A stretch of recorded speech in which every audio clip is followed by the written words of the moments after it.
Es muy grato darles la bienvenida y agradecer la presencia de todos ustedes a esta sexta y última charla del ciclo de conferencias temáticas que la Cámara Nacional de Comercio, Servicio y Turismo de Chile organizó para este segundo semestre, con el propósito de analizar en detalle distintos temas de la contingencia a los cuales se pueden ver enfrentados los empresarios y las empresas.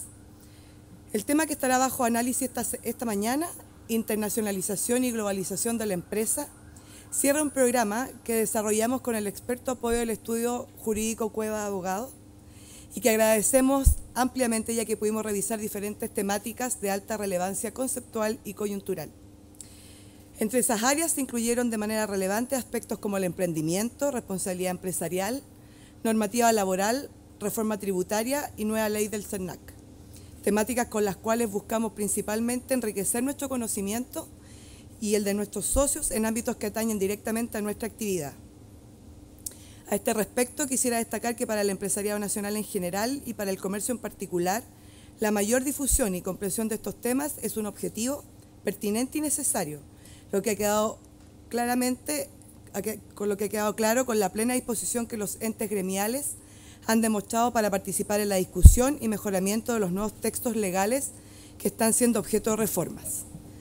Por ello, insistimos en la decisión de nuestra Federación Gremial de seguir participando en estos debates y valoro positivamente la realización de este ciclo que nos entregan elementos y herramientas para seguir trabajando tras el objetivo de lograr que las nuevas legislaciones que se promulguen cumplan finalmente con requisitos básicos de objetividad y equidad.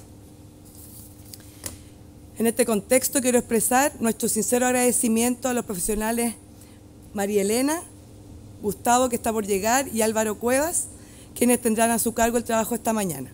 Es pertinente recordar que uno de los roles relevantes de nuestros estatutos gremiales es el de promover el comercio internacional y ampliar los mercados externos para el intercambio de bienes y servicios, por lo que la revisión que haremos en esta jornada cumple plenamente con esos objetivos. Estimados amigos, el interés que ustedes han demostrado por los distintos temas en este ciclo nos permite reiterar la importancia que tiene para nuestra Cámara la permanente relación con sus socios. Actividades como esta consolidan el compromiso de la institución con su base gremial a crear espacios de diálogo y discusión sobre los temas que preocupan a las empresas y contribuyen al desarrollo, cualquiera sea su tamaño, ubicación o rubro. Asimismo, convencida de que este ciclo ha sido de gran utilidad para nosotros y para ustedes, comprometo desde ya nuestra mejor intención de seguir desarrollando esta iniciativa en los próximos años. Para abrir la primera parte de este seminario, las visas y los permisos de trabajo y los aspectos migratorios de la expatriación. Cuando una persona piensa en trasladarse de un país a otro, ¿qué es lo primero? Visa. Todos sabemos que el primer requisito es estar en una forma regular en el país en que vamos a desempeñarnos. Aquí vamos a hablar más que nada del extranjero que viene a desempeñarse a Chile. Lo primero, ¿qué tipo de visa existe en Chile? Esto más o menos lo conocemos todos. Existen visas de turismo, una visa temporaria, visa sujeta a contrato y la permanencia definitiva. La visa de turismo, cuando viajamos a otro país, los chilenos o los extranjeros cuando vienen a Chile, tienen un permiso para estar en nuestro país por 90 días como turista. Algunos países tenemos relaciones más estrechas y no se necesita tramitar una visa de turismo. Otros sí lo necesitan, esto se hace mediante consulado y en el consulado se entregan requisitos que son normalmente de sustento económico, explicar en qué lugar van a estar, a qué vienen al país y se le entrega una visa de turismo por el mismo periodo de 90 días. El problema aquí es para qué sirve la visa de turismo. Nosotros siempre hemos escuchado que existen casos de extranjeros que vienen a trabajar a Chile, digamos un periodo de un mes, 2 semanas, 3 meses, que es el máximo del turismo, y muchos clientes siempre hacen el comentario, ¿para qué vamos a tramitar una visa si tenemos los 90 días para el turismo? Importante, ¿qué es una visa de turismo? Los fines son turismo, como su nombre lo indica, recreación, por otro lado, y también gestiones de negocio y salud. En el tema gestión de negocios, mucha gente trata de abarcar el tema de los extranjeros que vienen a trabajar a Chile. Gestión de negocio más que nada lo entendemos como reuniones de negocio. Si es que una persona viene a desempeñarse a una empresa más allá de una reunión, normalmente se entiende que la persona está trabajando en Chile. Y por regla general, los turistas tienen prohibición absoluta de trabajar en nuestro país, y eso es importante. Existen los mencionados permisos de trabajo con visa de turismo. Estos permisos de trabajo se tramitan directamente en el Departamento de Extranjería e Inmigración. La tramitación es prácticamente inmediata, cumpliendo unos requisitos básicos. Vale decir, tener un contrato de trabajo, ya sea en Chile o en el extranjero, y si es un contrato en el extranjero, una carta explicativa de la empresa chilena explicando qué funciones viene a desempeñar este extranjero en nuestro país y por cuánto tiempo. De esa manera, se le otorga al extranjero un permiso de trabajo que va a tener la validez de 30 días. Esto obviamente hay que pagarlo y el cobro va variando de acuerdo a la nacionalidad de este extranjero. Estos 30 días son prorrogables, o sea, yo puedo prorrogar este permiso de trabajo con visa de turismo por todo lo que me está durando la visa de turismo, propiamente tal, o sea, hasta 90 días, que tengo al trabajador en una forma regular en el país y en mi empresa.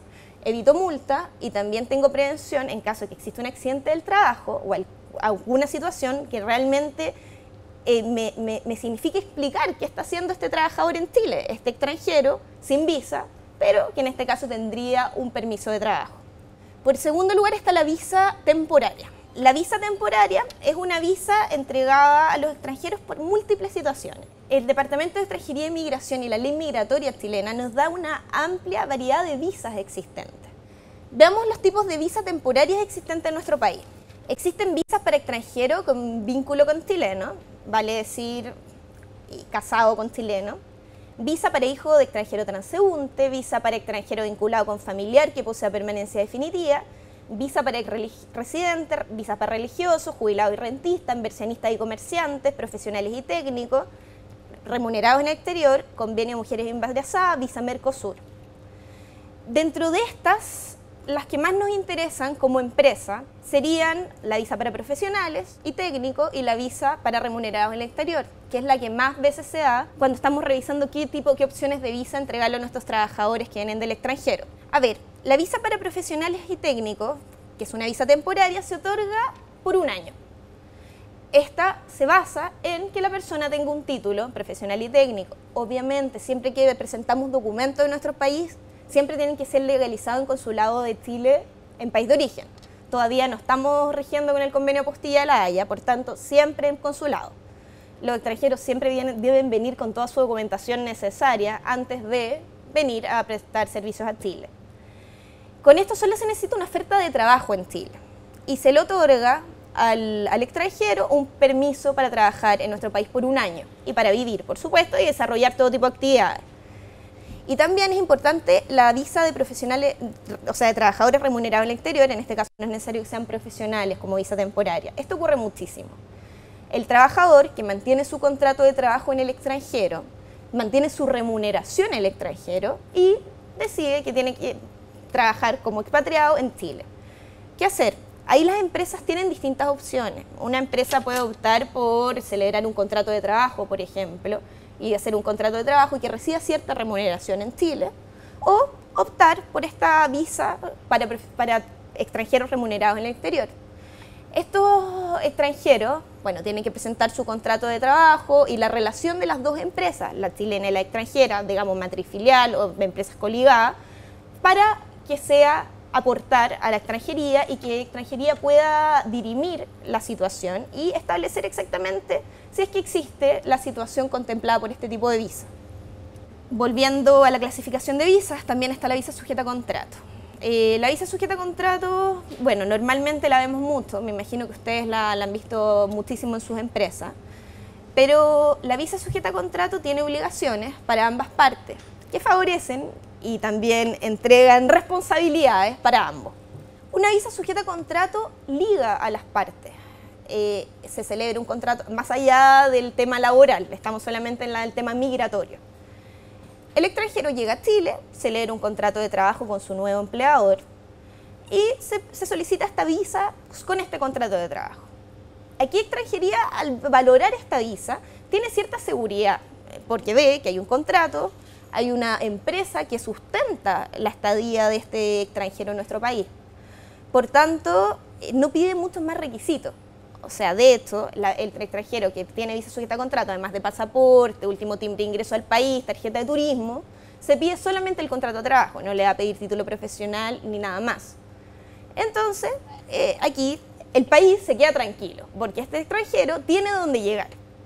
Pero esto, a la vez, nos trae ciertas obligaciones como empresa. Existen 4 cláusulas obligatorias que deben contener los contratos de trabajo para extranjeros. La primera, la cláusula de régimen previsional.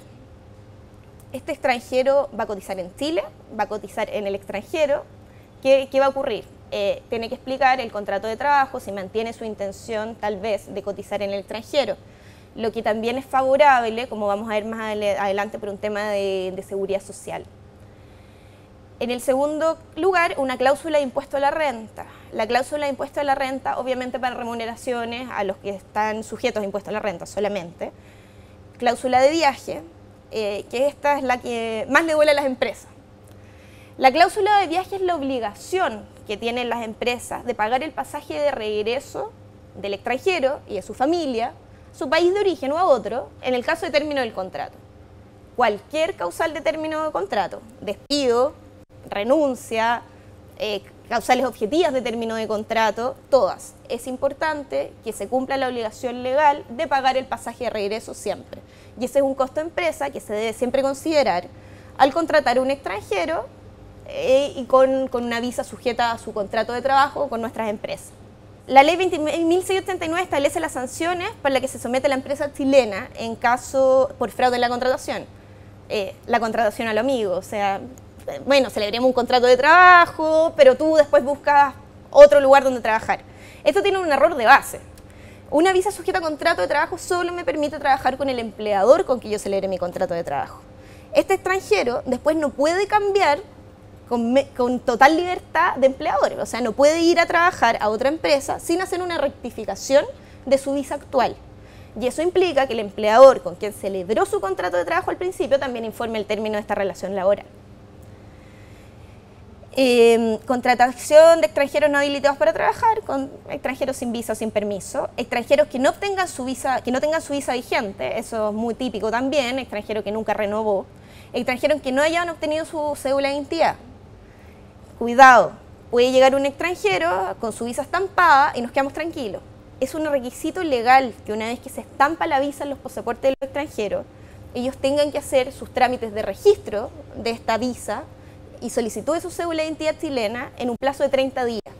Por eso es muy importante que se demuestre tanto mediante pasaporte como tanto mediante cédula de identidad para extranjeros.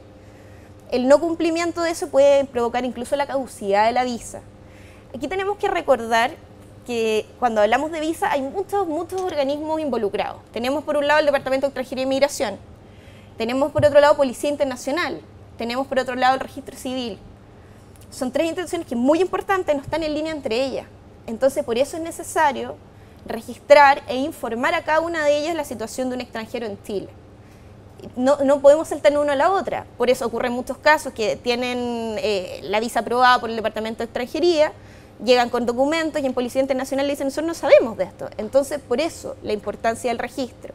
Y por eso también a los extranjeros les piden muchas veces la misma documentación, lo que provoca cierta complicación y lo que se busca supuestamente solucionar con el nuevo proyecto que se entregó de ley migratoria chilena. Bueno, las multas que están arriesgando las empresas que no cumplen con esto es de 1 a 50 sueldos vitales por trabajador. El tema del RUT. Cuando un extranjero llega a Chile, no tiene RUT en Chile hasta que la tramitación de la visa termine. Para tramitar la visa tenemos 2 opciones. Tramitarlas en consulado o tramitarlas directamente aquí en Chile en el Departamento de Extranjería y Migración. La tramitación en consulado es más rápida, pero de repente también trae aparejados ciertos problemas. Esta demora entre 3 y 6 semanas, pero se necesitan muchos documentos legalizados en distintos países. Ocurre normalmente que los expatriados tienen, bueno, familia, o sea, sus señoras de un país, casaron en otra parte, tienen hijos también que nacieron en distintos países. Entonces necesita ubicar y recolectar una serie de documentación muy rápido. Esto se presenta a consulado el consulado lo envía al Ministerio de Relaciones Exteriores de Chile, y el Ministerio de Relaciones Exteriores es quien da el pie a la visa o no. Este caso lo ve el Ministerio de Relaciones Exteriores. Estamos agregando un personaje más en esta lista de los extranjeros. El Departamento de Extranjería y Migración depende del Ministerio del Interior. Estas personas estampan su visa en el consulado, si es que tienen tiempo, o sea, eso siempre es la recomendación, si la persona tiene tiempo, si sabe con certeza que un tiempo más va a venir a trabajar a Chile y tiene su contrato de trabajo que ya fue firmado en Chile y ellos firman luego en el consulado, por supuesto que esta es la visa recomendable. Ellos estampan su visa en Chile, llegan a nuestro país y aquí se hacen los trámites en Policía Internacional y Registro Civil.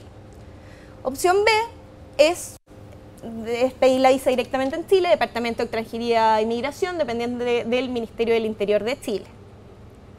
El Departamento de Extranjería es más lento, las visas sujetas a contrato estamos demorando de 3 a 6 meses incluso, y que son tiempos que ellos permanecen con un documento visa en trámite, que es un papelito que se transforma en una suerte de documento de identidad en Chile hasta el otorgamiento de la visa, correcto. Pero en ese tiempo los extranjeros no tienen RUT, y eso es muy relevante. En Chile la verdad que el RUT es solicitado para todo.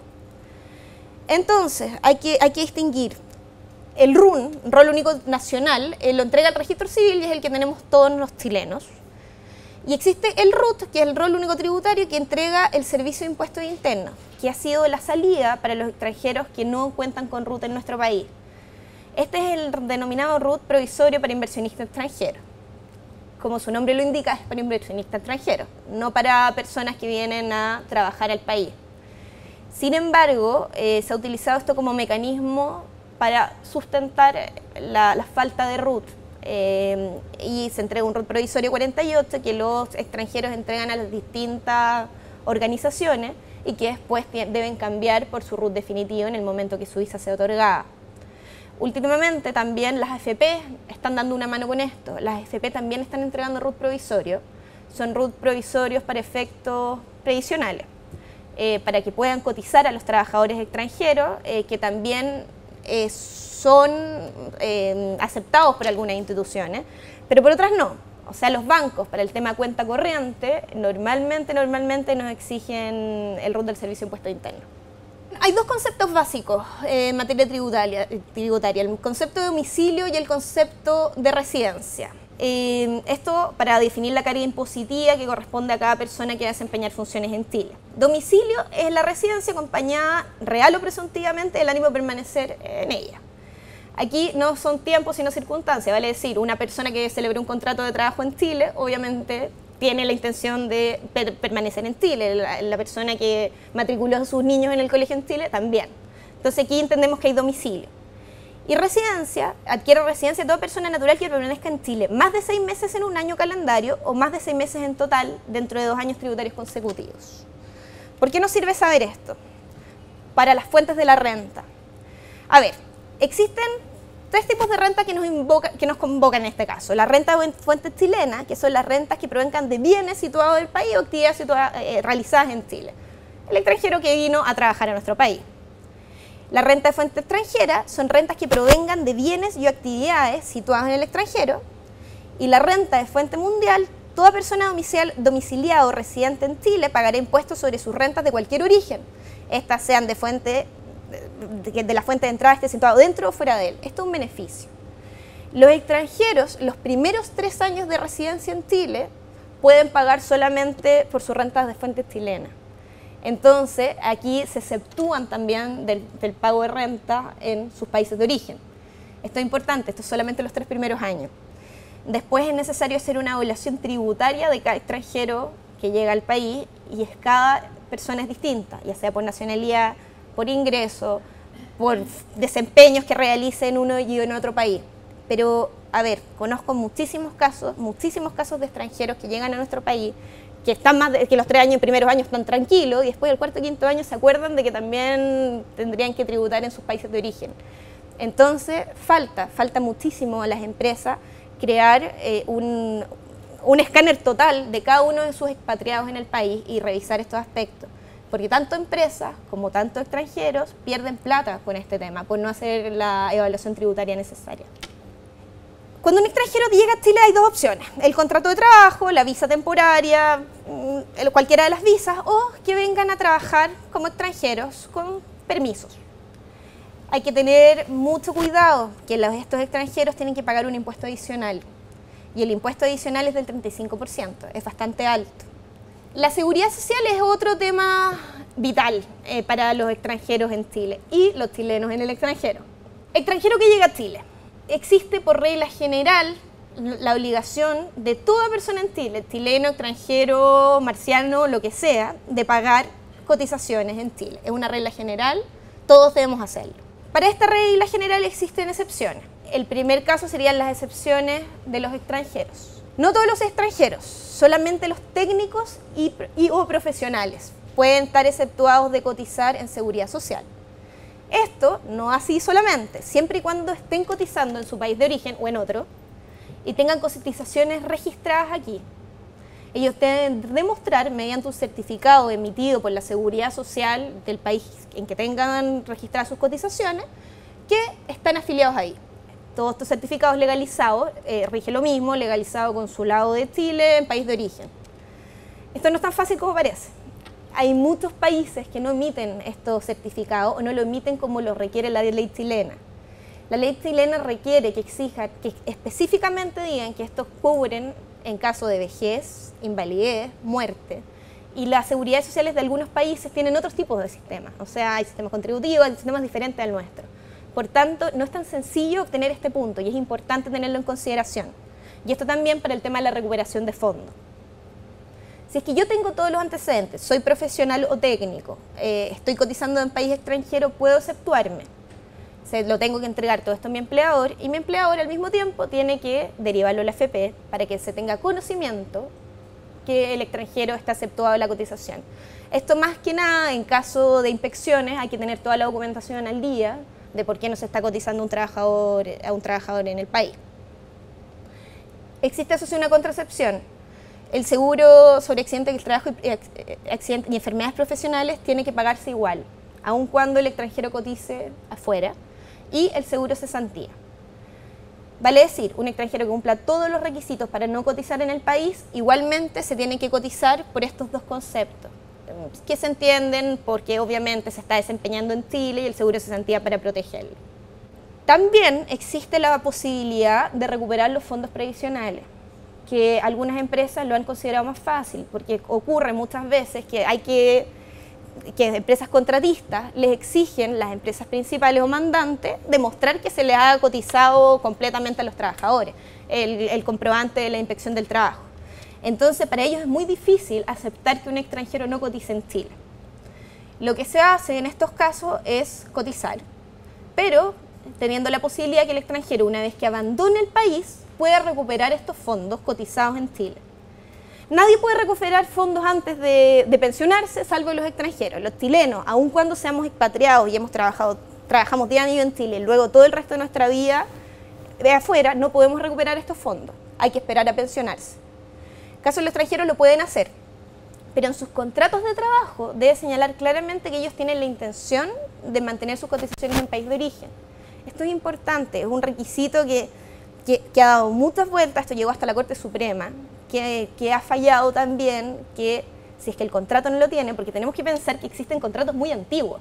Existen contratos de trabajadores que abandonaron el país hace mucho tiempo y el contrato no lo estableció. Los convenios bilaterales de seguridad social existen entre Chile y varios países. Está la descripción de todos los países, de hecho en la página de la Superintendencia de Pensiones, y que son más usados por los chilenos cuando se dan afuera. Mediante este convenio yo puedo eximir, si es que soy expatriada, digamos que fui expatriada a Suiza.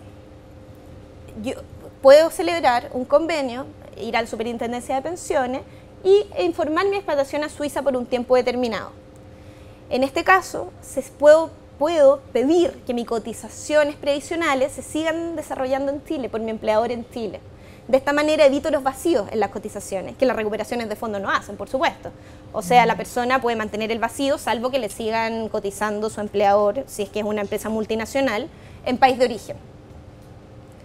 Entonces, mediante los convenios bilaterales de seguridad social, me permite trasladarme de un país a otro manteniendo las cotizaciones en mi país. Esto es el caso de chilenos o en caso de extranjeros, también ocurre mucho, hay muchos brasileños llegando a Chile, tenemos convenios, ellos mantienen sus cotizaciones en Brasil y no cotizan en Chile. Mediante estos certificados, es claro, emitido por la superintendencia, las AFP quedan automáticamente informadas y esta persona no necesita cotizar en el país ya que está cotizando en el extranjero. Y eso es mucho más seguro que simplemente la información de tener una cotización en el extranjero que puedo no mantener el pago mensual. Entonces, siempre que existen convenios bilaterales de seguridad social, obviamente es muy recomendable aplicarlo. También una pregunta recurrente en el tema de convenios bilaterales es el tema de traspaso de fondos. Si existe convenio, ¿puedo traspasar mis fondos previsionales desde Chile a Suiza? No. Solamente existe un convenio que permite traspasos de fondos y ese es el convenio con Perú. Peruanos y chilenos podemos traspasar fondos desde nuestra AFP peruana a la AFP chilena, que es el único caso que existe y es muy bueno, o sea, es buenísimo. Se está tratando, es un estudio a nivel mundial para ver, de hecho se está viendo un convenio interamericano de seguridad social en que permita hacer este traspaso de fondos desde AFP de distintos países, que en realidad nos solucionaría todos los problemas relativos a cambios de país y a seguridad social. Pero hasta hoy solamente el caso peruano es el que existe.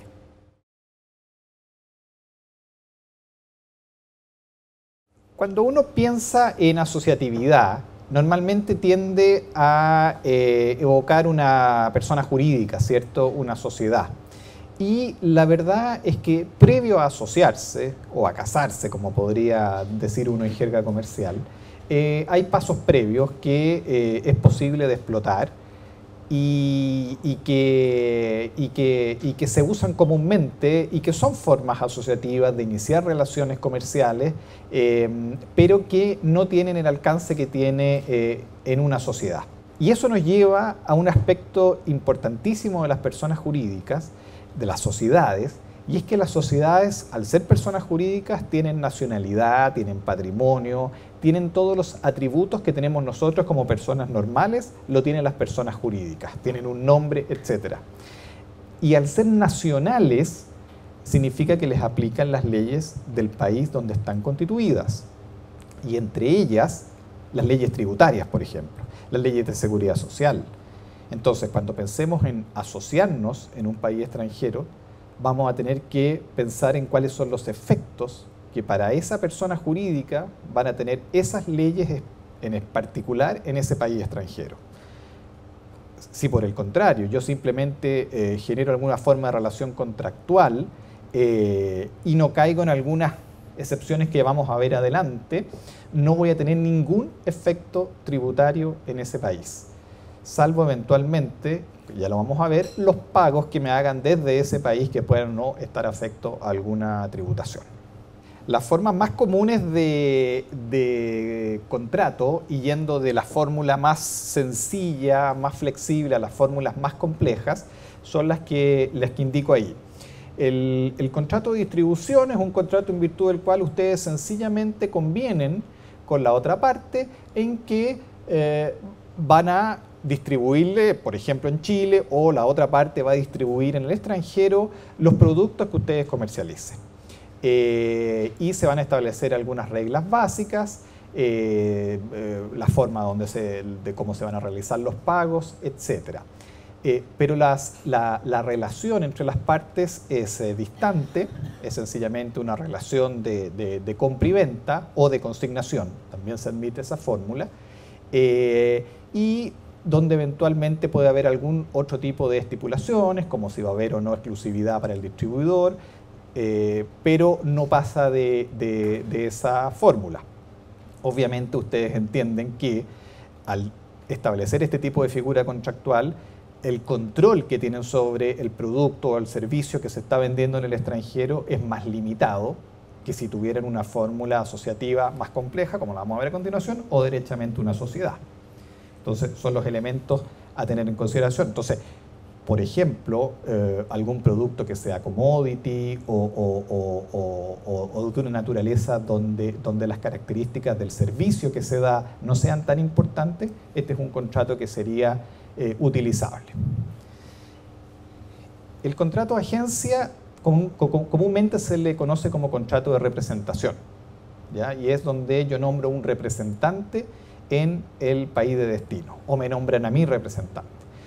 Y en ese evento entonces sí hay una relación más estrecha, probablemente va a haber un servicio técnico asociado, va a haber licencias de marca, va a haber casi con certeza una exclusividad, negocian obviamente una exclusividad, si es que ustedes son los que van a recibir esa representación, porque suele ocurrir que las casas matrices a veces hacen negocios paralelos porque resulta más conveniente, no hay comisiones de por medio, y nos excluyen de esa negociación. Así que es importante en estos contratos establecer la exclusividad.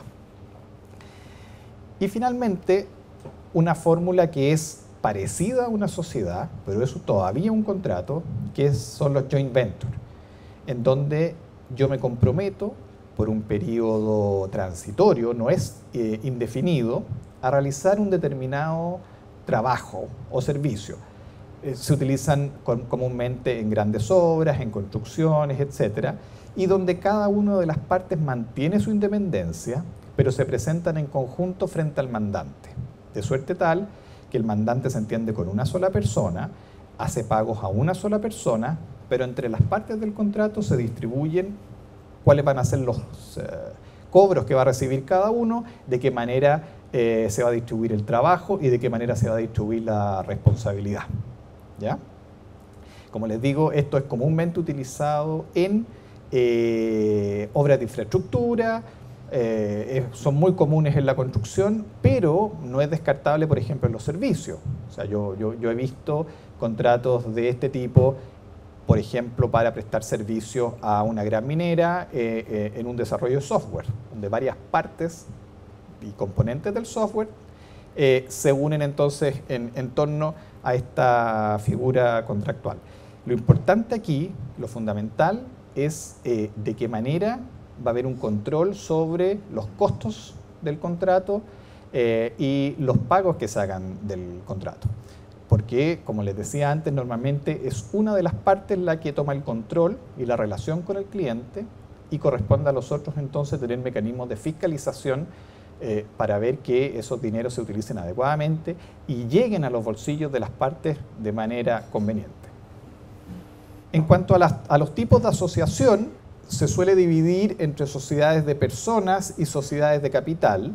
Las primeras son sociedades donde prima el trabajo o el know-how que aportan los socios por sobre el capital que puedan aportar los socios.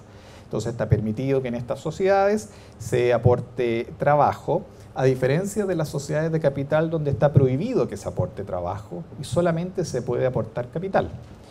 En las sociedades de personas, además, al ser sociedades donde lo importante es la calidad personal de mi socio, las decisiones se toman normalmente por unanimidad y los ingresos de nuevos socios también tienen que ser acordados por unanimidad. Entonces ustedes pueden colegir que no es normalmente el mecanismo idóneo para hacer negocio con terceros que no son familiares ni gente con la cual quiero estar ligada eternamente. Y para eso entonces es que existen las sociedades de capital, donde el ingreso o salida de los accionistas es libre, pero tienen como, contracarga o como carga en este sentido, que es necesario hacer estipulaciones adicionales para que justamente entre a la sociedad aquellas personas que yo considero que son idóneas para hacerlo, no entre la competencia, etc. Y en ese sentido hay que preparar y negociar lo que se llaman los pactos entre accionistas. Con lo cual, obviamente, la complejidad y el costo de este tipo de sociedades es mayor, ¿ya? Y es más complejo. Pero es el vehículo idóneo para realizar negocios con terceros. ¿Qué aspectos debemos considerar cuando vendemos al extranjero? El precio, y en esto es esencial conocer los efectos tributarios que va a tener los servicios, por ejemplo, que yo estoy prestando al extranjero. Si yo estoy prestando un servicio desde Chile al extranjero, soy un ingeniero que está haciendo una evaluación de un proyecto, que se lo mandé por email a mi cliente en Perú y le mandé una boleta, digamos, ¿qué efecto tributario va a tener ese pago para mí? Van a retener un porcentaje, con lo cual, si me retienen, por ejemplo, el 15%, tengo que al precio sumarle un 15%, porque si no voy a estar perdiendo. Esos servicios van a generar IVA, por ejemplo, voy a tener que emitir una factura con IVA, le tengo que sumar un 19%. Entonces, esos son aspectos esenciales a tener en consideración. No es el motivo de la charla, pero sí sepan que en aquellos países con los cuales contamos con convenio de doble imposición, los pagos que se hagan desde esos países por servicios a Chile o desde Chile a esos países no están sujetos a retención.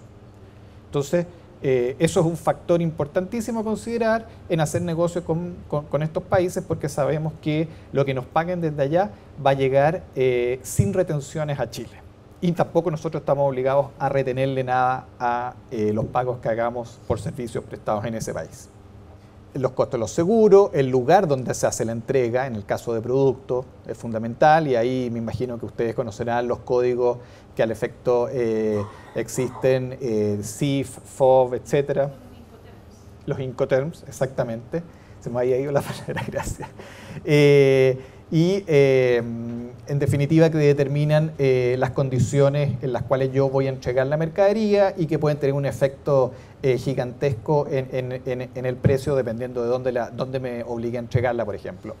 El tema de las garantías es fundamental establecerlo, ¿ya? ¿Qué plazo de garantía voy a dar a mi producto? ¿Qué plazo de garantía voy a exigir al servicio o producto que recibo desde el extranjero? Los términos y condiciones de pago. Nuevamente, caemos un poco en el concepto anterior. Los pagos van a ser netos de impuestos o van a ser pagos brutos, y los impuestos son de cargo del que recibe el dinero. Esas son cosas que hay que fijarse.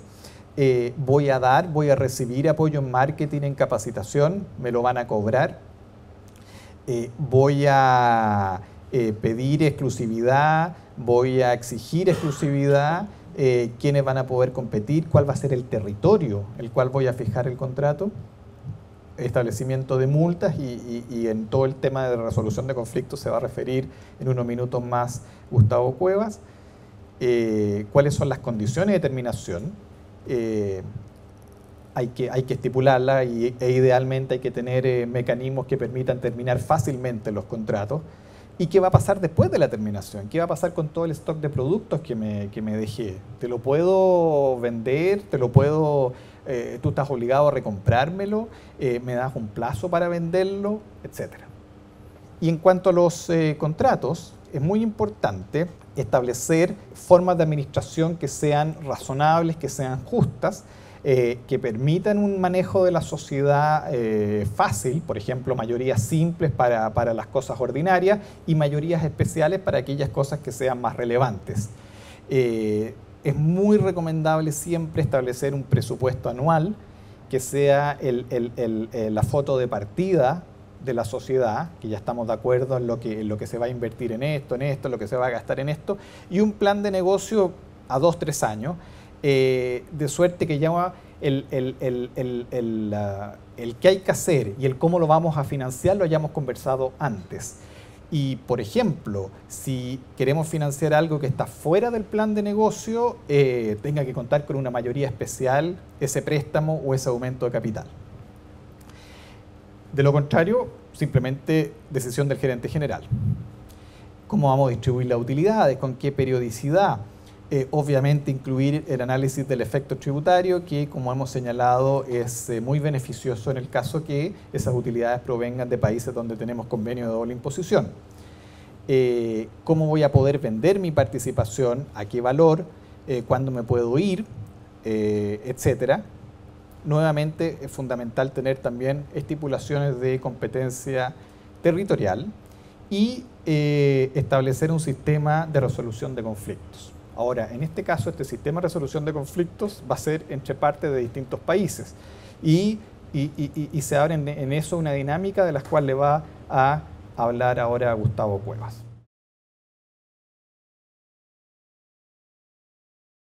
¿Cuándo surge un conflicto entre partes internacionales? Cuando las dos partes no están domiciliadas en el mismo país ni tienen residencia en el mismo país. O sea, esta es la base de la contratación internacional. Tengo una parte que está en Perú, por ejemplo, y la otra parte que está en Chile. Y hemos celebrado un contrato de distribución, de agencia, de todo lo que ya vimos, o un contrato de sociedad, o un contrato de representación, o un contrato de colaboración. El contrato que sea. Hemos creado un vínculo jurídico con la otra parte y ese vínculo jurídico está sometido al conocimiento. La primera decisión que tenemos que tomar es si va a estar sometido al conocimiento de la justicia ordinaria de alguno de los dos países. La respuesta que inmediatamente nos tenemos que dar es no. ¿Por qué? Porque en general las justicias en todos los países son lentas y en segundo lugar, sobre todo en países latinoamericanos, y hay que hablar las cosas como son, en general el local del país va a tener más posibilidades de ganar en esa justicia ordinaria, que además no es especialista en temas internacionales.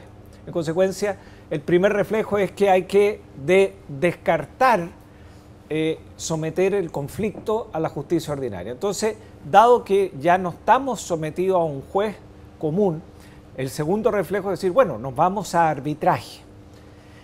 Esto es un juez que en el fondo es nombrado por las partes. Y esto es tremendamente relevante porque al ser un juez nombrado por las partes, la competencia de este juez, las facultades de este juez, el alcance para fallar de este juez está en el contrato.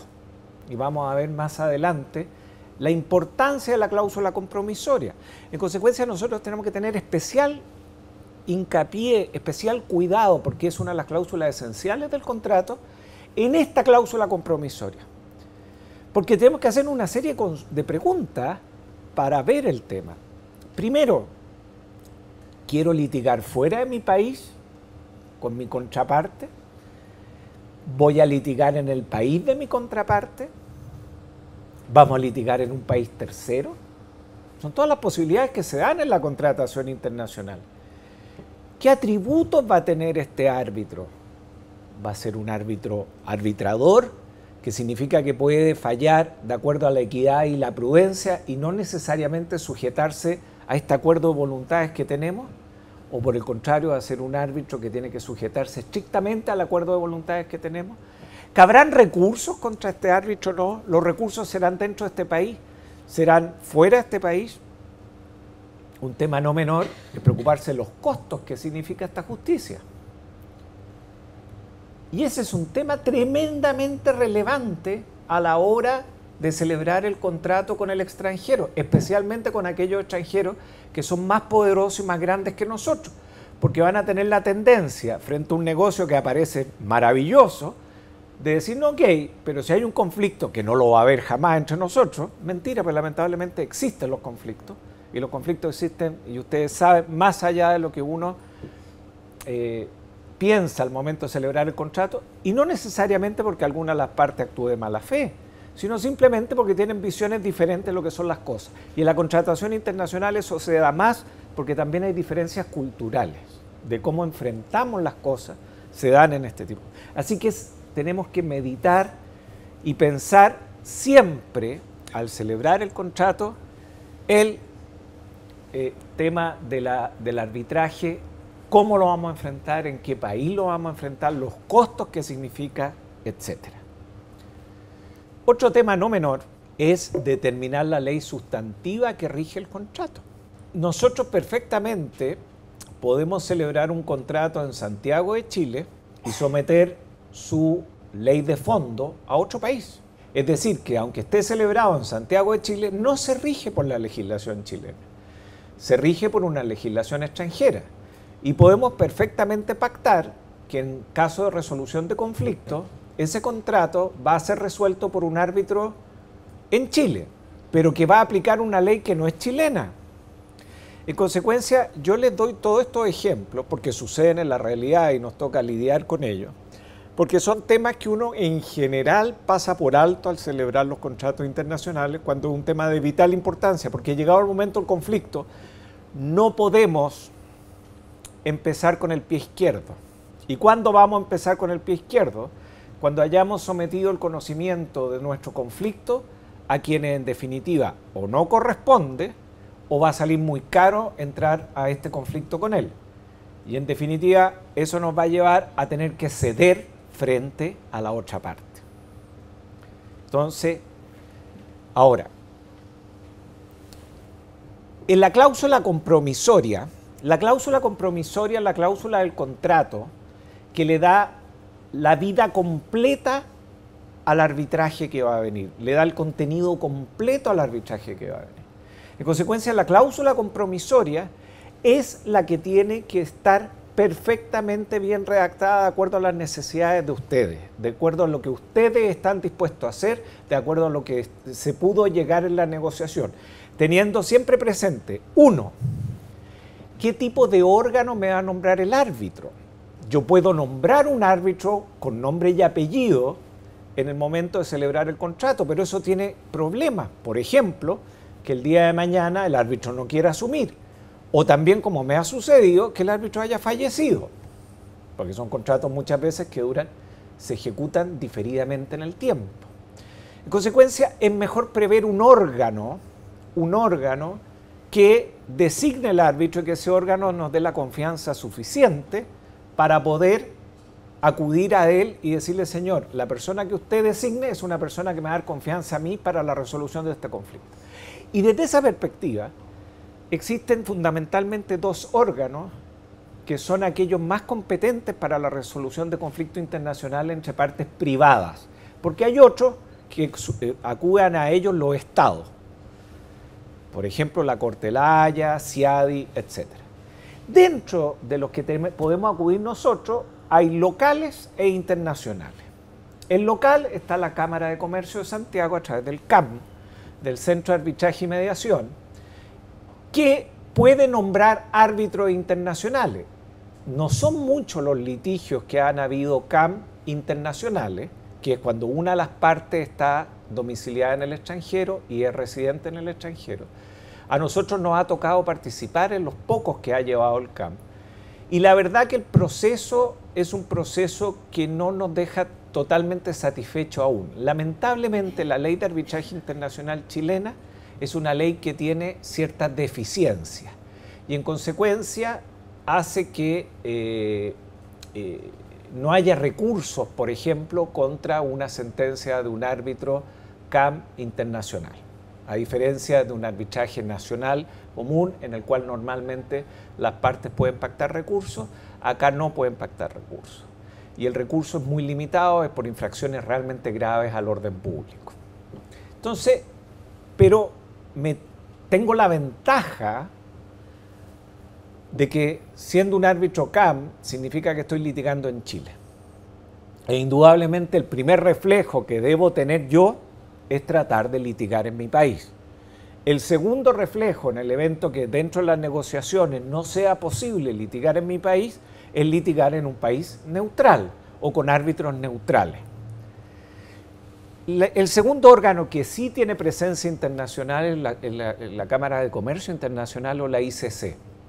La ICC tiene arbitrajes también internacionales, más bien solo se dedica a los arbitrajes internacionales, es la que más trayectoria tiene a nivel mundial en esta materia, es la que más experiencia tiene a nivel mundial en esta materia y está dividido en la sede central, que está en París, y en sedes regionales. Y en consecuencia ustedes perfectamente pueden pactar un arbitraje ICC con árbitros que estén en la región sudamericana e incluso en Chile. Entonces, reflejo.